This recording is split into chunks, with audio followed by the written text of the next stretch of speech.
Sawadee good evening. Welcome to Thai PBS English News Service. Tonight you're with me, Rungtip Chodapalai. Today the revered former king of Cambodia, Norodom Sihanouk, died in a Beijing hospital after suffering a heart attack. Sihanouk, who was a towering figure in Cambodian politics through a half-century of war, genocide and upheaval, was 89. Here's more from Hugh Adam.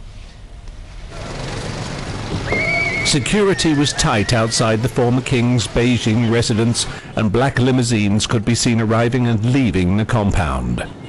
Sihanouk abdicated the throne in 2004, citing his poor health. He'd been receiving medical treatment in China since January and had suffered a variety of illnesses, including colon cancer, diabetes and hypertension. Prince Sisawat Tomiko, a royal family member who was also Sihanouk's assistant, said the former king suffered a heart attack. Sihanouk's successor, Norodom Sihamoni, was expected to fly to Beijing today to retrieve his father's body. A Cambodian government spokesman said an official funeral will be held once the former king's body was repatriated. Cambodians have started to gather at the royal palace to remember and mourn their former king. No details have been released yet about the funeral or memorial arrangements, but people still flocked to the palace in the hope of catching a glimpse of the dead king on his return. One man who was waiting outside the palace said Sihanouk was, quote, the father of the nation.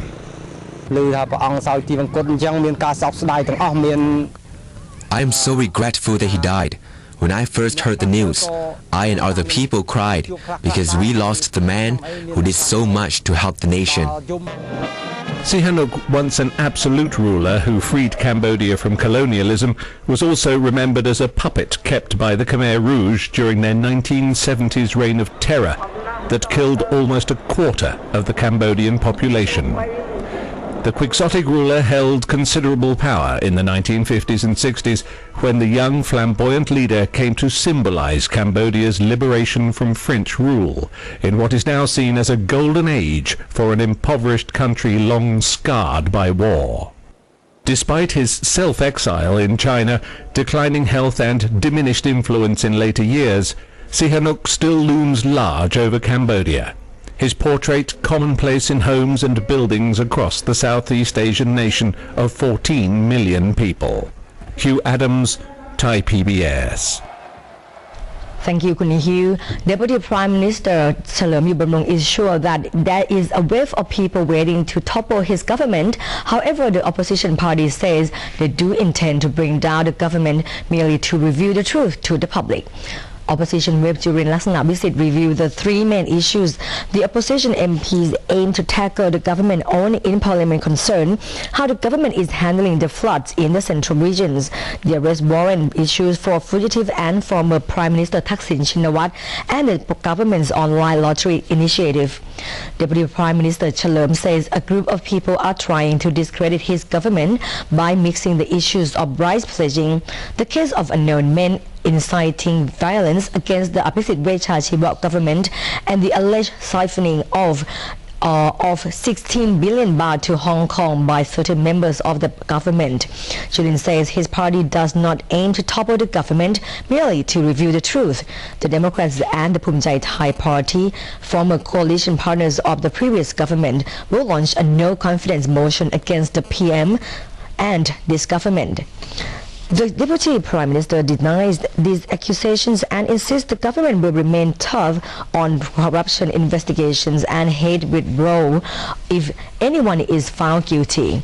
Meanwhile, the cabinet meeting today expanded the ceiling for rice to be pledged for the 2012 season by another 1.3 million tons in addition to the current 13 million tons.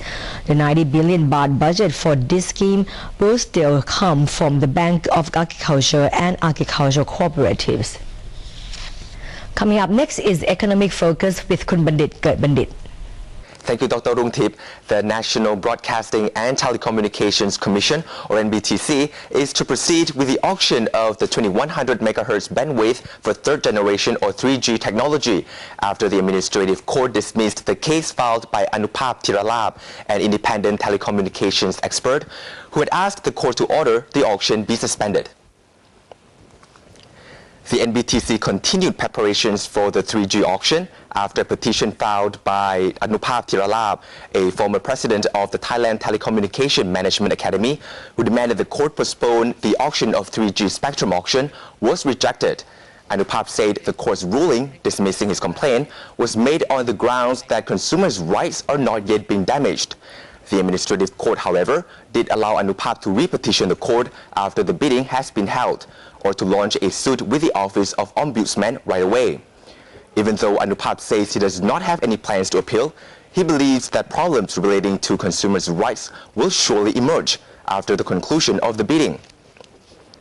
Meanwhile, Suriyasai Katasila and his Green Politics group filed a complaint with the administrative court this morning, asking the court to consider suspending the 3G auction and raising the reserve price of spectrum slots, currently priced at 4.5 billion baht each, as they regarded it as too low. There are 9 spectrum slots up for auction, each slot containing 5 MHz of bandwidth.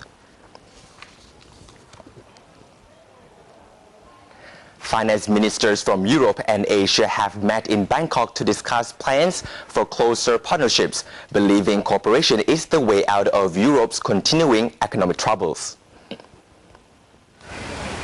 Finance Minister Kittirat Naranong launched the Asia-Europe Finance Ministers Meeting, or ASEM, by saying he hoped Asia could find a way to help the EU, as Europe had helped Asia when Asian economies were sent reeling by the 1997 financial crisis. Because Asia and Europe are closely knitted in terms of international trade and investment, one spark of crisis could cause turmoil in the other side of the world. I hope that the outcome of this meeting shall produce solution, or at least create conducive atmosphere for a stronger and stable situation that would set the world economy back on track prosperously yet sustainably once again. The meeting was attended by finance ministers and high-level officials from 46 member countries across Asia and Europe, and heads of international organizations, including the World Bank, the International Monetary Fund, the European Central Bank, and the Asian Development Bank. Kittirat said trade with Europe was worth around $1 trillion to Asia in 2011, while more than $600 billion went the other way. According to a press release issued at the meeting, all members jointly believe the European economy will rise again, especially with strong commitment and cooperation between European and Asian nations. The meeting comes just before a crucial summit in Brussels that will be dominated by the financial and economic crisis engulfing Greece and threatening Spain. Despite growing concern over the shortage of warehouses to store pledged rice, the Commerce Ministry remains adamant that there is enough storage capacity. The ministry instructed the Public Warehouse Organization to inspect a cargo terminal at Don Mueang Airport, and the inspection showed that it is in good working condition, though there is some renovation required. The idea of using the cargo terminal will then be forwarded for the Commerce Minister's approval, and use of space at Armed Forces depots will also be considered. Today, the state-owned Public Warehouse Organization, or PWO, inspected Cargo Terminal 2 at Don Mueang Airport, which, it has been suggested, might be used to store government's rice from its pledging scheme. The cargo area is approximately 31,500 square meters in area and is able to hold up as much as 100,000 tons of rice. Apart from Cargo Terminal 2, Terminals 3 and 4 may be suitable storage locations as well. Deputy Director of PWO, Somsak Wongwattanasan, noted that while the terminal can store rice, it still requires some renovation. Meanwhile, the PWO is also looking at other appropriate storage spaces as suggested by the Defense Ministry, encompassing unused hangars for planes at various Air Force bases like those in Lopburi, Nakhon Sawan, Nakhon Ratchasima, Chiang Mai, and Ubon Ratchathani provinces. It is expected that these storage locations will be able to hold up to 3 million tons of rice in the 2012-2013 harvest season. Deputy Director Somsak insisted that there is not much state-owned rice left over from the previous round of pledging, confirming that central warehouses have sufficient capacity. And that's all the time we have for tonight's economics news. Now back to Dr. Rungtip for the rest of the program. And that was Kun Bandit's final report for us. He is leaving to do his national service in the Royal Thai Air Force. Though after the last story, he might not have room to park his plane for all the rides in the way. We all wish you the very best and hope you will return to Thai PBS when your national service is complete. Thank you. And today is the first day of the annual vegetarian festival, and consumers are finding fruit and vegetable prices nearly double due to floods and drought. Most stalls have tried to keep prices down, though. The atmosphere at the various vegetarian festival is busy throughout Thailand, particularly in Hat Yai district in Songkhla province. This year, a large number of Malaysian and Singaporean tourists joined the festival in Songkhla province. The Tourism Authority of Thailand, along with Hat Yai City, have organized a special vegan food festival at the Thong Si Sieng Tung Foundation, and tourism in the south has seen a boost for the festival, and almost all hotel rooms and rental units are full. The revenue from the increased number of tourists is expected to be as much as 200 million baht. The festival venues in southern provinces like Stoon and Trang are very crowded. The locals worshipped the sacred gods, which are at the heart of the vegetarian festival, and brought food as offering to the shrine. People in some areas not only go vegetarian but also make merit on the occasion of 10th lunar month, the spirit festival. These ceremonies are to honor the memory of our dead ancestors. In northeastern and northern regions, many Thais of Chinese descent tend to buy the ready-to-eat vegetarian food at stalls in the early morning. Meanwhile, the locals in Chiang Mai, Pisanulok, Pichit, Kamphaeng Phet and Tak are eating vegan food at all the houses for 10 meat-free days. However, vegetable prices are nearly doubling as a result of floods and drought. But most vegan restaurant owners in Kalasin and Uthai Thani are still managing to keep prices at 25 baht per dish to keep the customers happy. Buddhist monks in Myanmar led hundreds of protesters across Yangon to oppose a plan to set up an organization of Islamic Committee office aimed at resolving the crisis in Rakhine State, claiming that this will only benefit Muslims. Nearly 1,000 demonstrators led by Burmese Buddhist monks took to the streets of Yangon today to oppose a plan to set up an office of the Organization of Islamic Committee, or OIC. OIC, the largest Muslim body, signed an agreement last month with the Myanmar government to open an office in the country, which is set to deliver humanitarian aid to Muslim Rohingya in the western Rakhine State. Opponents, however, claim that it will only benefit Muslims in the Rakhine State, also known as Bengal.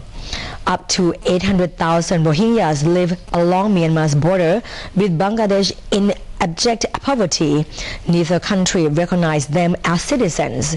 Today's protest was echoed in other major cities such as Mandalay and Sittwe, all led by the local Buddhist monks. An outbreak of violence in June between ethnic Rakhine Buddhists and the Rohingyas killed 80 people and displaced thousands, leading to an ethnic violence.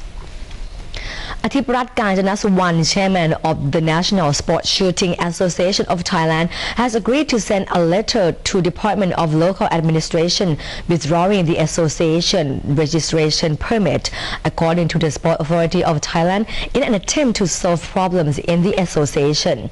Athiparat went to the Department of Local Administration to submit a request to withdraw the Sports Shooting Association registration permit after he was selected as the new chairman last year, but the Sports Authority of Thailand refused to ratify the result of the election because so many candidates had been disqualified.